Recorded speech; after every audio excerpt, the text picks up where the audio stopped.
आजच्या बॅचचे तडफदार IAS अधिकारी म्हणून ओळखले जाणारं व्यक्तिमत्व म्हणजे तुकाराम मुंडे. तुकाराम मुंडे यांच्या कारकिर्दीला आजपर्यंत तब्बल 21 वर्ष पूर्ण झालेले आहेत.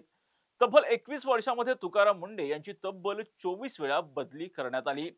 दिव्यांग सक्षमीकरण विभागाच्या सचिव पदावरून हटवून तुकाराम मुंडे यांना आपत्ती व्यवस्थापन मदत व पुनर्वसन विभागाचं सचिवपद देण्यात आलेलं होतं. परंतु मृद व जलसंधारण विभागाच्या प्रधान सचिवपदी नियुक्ती केलेल्या विनीता वैद्य सिंगल यांच्याकडे पुन्हा एकदा आपत्ती व्यवस्थापन विभाग पद हे कायम ठेवण्यात आलंय आणि त्यामुळेच अधिकाऱ्यांना राजकारण्यांना तुकाराम मुंडेंची भीती का वाटतेय असा सवाल या निमित्तानं आता उपस्थित होतोय. कारण तुकाराम मुंडे यांची ज्या ठिकाणी बदली करण्यात आलेली होती त्या विभागाचं सचिव पद थेटपणे विनीता वैद्य सिंगल यांना देण्यात आल्यामुळं तुकाराम मुंडेंची भीती नेमकी कोणत्या राजकारण्याला वाटते आणि त्याचबरोबर बदलीच्या ठिकाणी रुजू होण्याआधीच पुन्हा तुकाराम मुंडेंची बदली नेमकी का करण्यात आली हेच आपण या व्हिडिओच्या माध्यमातून समजून घेणार आहोत. नमस्कार, मी राजरत्न जोंधळे आणि तुम्ही पाहताय टॉप न्यूज मराठी. सामान्य प्रशासन विभागानं भारतीय प्रशासकीय सेवेतील 10 अधिकाऱ्यांच्या 31 जानेवारी रोजी बदल्या केल्या होत्या.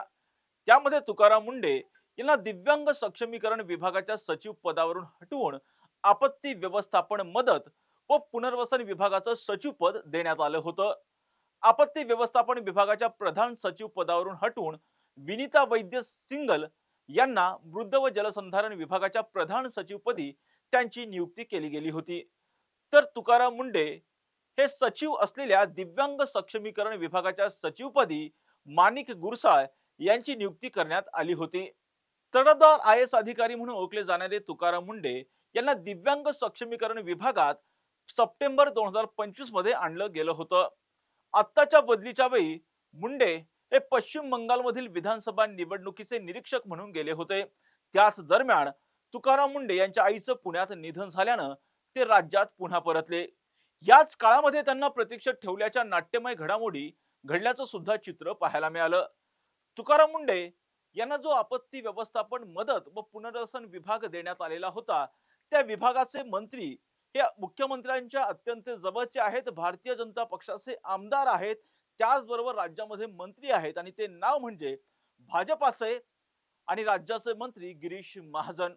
खरं तर तुकाराम मुंडे यांना आपत्ती व्यवस्थापन मदत व पुनर्वसन विभागात रुजू होऊ न दिल्यानं अनेक समीकरणांची राज्यात जोरदार चर्चा आहे. तुकाराम मुंडे यांना तुकाराम मुंडे हे राज्याच्या आपत्ती व्यवस्थापन मदत व पुनर्वसन विभागामध्ये कोणाला नकोयत असा सवाल सुद्धा या निमित्तानं आता उपस्थित होतोय. त्याचं महत्वाचं कारण म्हणजे विनीता वैद्य सिंगल यांच्याकडे पुन्हा एकदा ते ज्या विभागात आधी होते तोच विभाग त्यांना पुन्हा देण्यात आलेला आहे, म्हणजेच आपत्ती व्यवस्थापन विभाग विनीता वैद्य सिंगल यांना कायम ठेवण्यात आलाय.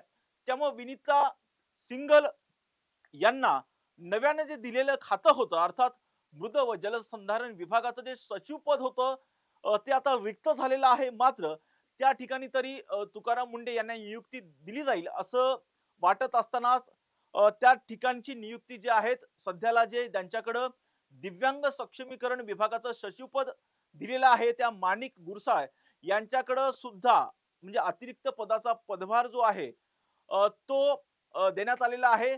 जे आधी तुकाराम मुंडेंकडे जो प्रभाग होता तोच प्रभाग म्हणजे दिव्यांगाचा जो प्रभाग आहे, जो विभाग आहे, तो विभाग जो आहे तो माणिक गुरसाळ यांच्याकडे त्या पदाचा अतिरिक्त कार्यभार देण्यात आलेला आहे. खरं तर या निमित्तानं आता सध्या राज्याच्या राजकारणामध्ये चर्चा रंगतीये, प्रशासकीय वर्तुळामध्ये चर्चा रंगतीये आणि ती चर्चा म्हणजे तुकाराम मुंडे हे नेमके कोणाला नकोयत, तुकाराम मुंडेंची नेमकी कोणाला भीती वाटतेय, तुकाराम मुंडेंची भीती नेमकी का वाटतेय, असे अनेक प्रश्न या निमित्तानं आता उपस्थित झालेले आहेत. कारण तुकाराम मुंडे यांना आपत्ती व्यवस्थापन मदत व पुनर्वसन विभागाचं सचिवपद देण्यात जे आहे सत्ताधारी पक्षामधूनच मोठ्या प्रमाणामध्ये विरोध होतोय अशी चर्चा सुरू झालेली आहे. कारण जर पाहिलं तर नाशिकच्या कुंभमेळ्यासाठी केंद्रातून हजारो कोटी रुपयांचा निधी येणार आहे आणि त्यामुळे या कुंभमेळ्याची जी कामं आहेत ती आपत्ती व्यवस्थापन विभाग करणार आहे आणि त्याचमुळे मुंडे हे नियमांवर बोट ठेवून काम करणारे अधिकारी म्हणून परिचित आहेत.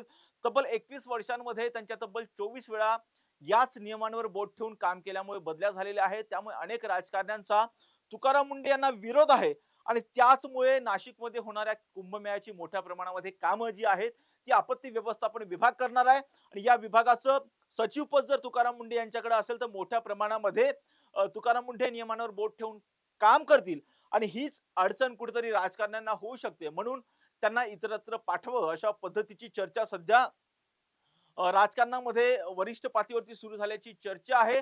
त्याचबरोबर कुंभ मेळ्याशी संबंधित राजकीय नेतृत्वाचा आग्रह तुकाराम मुंढे यांना इतरत्र हलवण्यामागे आहे, अशा पद्धतीची चर्चा सुद्धा सुरू झालेली होती. खर तर या संपूर्ण प्रकरणामध्ये जर पाहिलं तर तुकाराम मुंढे हे की अत्यंत तडफदार, शिस्तप्रिय आणि त्याचबरोबर नियमांवर बोट ठेवून काम करणारे अधिकारी म्हणून ओळखले जातात. त्याच तुकाराम मुंढे यांची म्हणजे ते एखाद्या त्यांची ज्या ठिकाणी बदली करण्यात आलेली होती तो विभाग म्हणजे आपत्ती व्यवस्थापन विभाग, त्या ठिकाणी पदभार स्वीकारण्याच्या आधीच तुकाराम मुंढे यांची बदली केल्यामुळं मोठ्या प्रमाणामध्ये राजकीय चर्चांना उधाण आलेले आहे. कारण एखाद्या अधिकाऱ्याची बदली झाल्याच्या नंतर तो अधिकारी त्या ठिकाणी रुजू होण्याच्या आधी जर त्याची बदली होत असेल तर तुकाराम मुंढे नेमके कोणाला नकोय, तुकाराम मुंढेंची नेमकी भीती कोणाला वाटते, असा सवाल सुद्धा या निमित्तानं उपस्थित होतोय.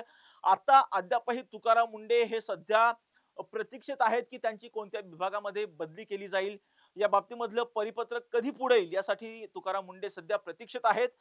कारण तुकाराम मुंढे यांची ज्या विभागात बदली करण्यात आलेली होती तो विभाग सध्या विनीता सिंगल यांच्याकडे देण्यात आलेला आहे आणि त्यामुळे दिव्यांग विभागाचा अतिरिक्त कारभार सुद्धा इतरत्र देण्यात आलेला आहे आणि त्यामुळे आता तुकाराम मुंढे यांच्याकडे नेमकं कोणत्या विभागाचं सचिवपद मिळतं किंवा त्यांची कोणत्या विभागामध्ये बदली होते हे सगळंच पाहणं आता महत्त्वाचं असणार आहे. अशाच महत्त्वपूर्ण बातम्यांसाठी तुम्ही पाहत राहा टॉप न्यूज मराठी. आपला महाराष्ट्र, आपली बातमी. तुमची car, electric panel, data server आगीपासून सुरक्षित आहे का? नाही? मग आजच बसवा F protect temperature activated fire suppression device. यामध्ये आहे eco friendly non toxic pressurised liquid जे आग लागल्यास क्षणार्धात ऍक्टिव्हेट होऊन आगीवरती मिळवते नियंत्रण. बसवण्यास अतिशय सोपे आणि सुटसुटीत. टेकालिपचे एक दर्जेदार उत्पादन एफ प्रोटेक्ट.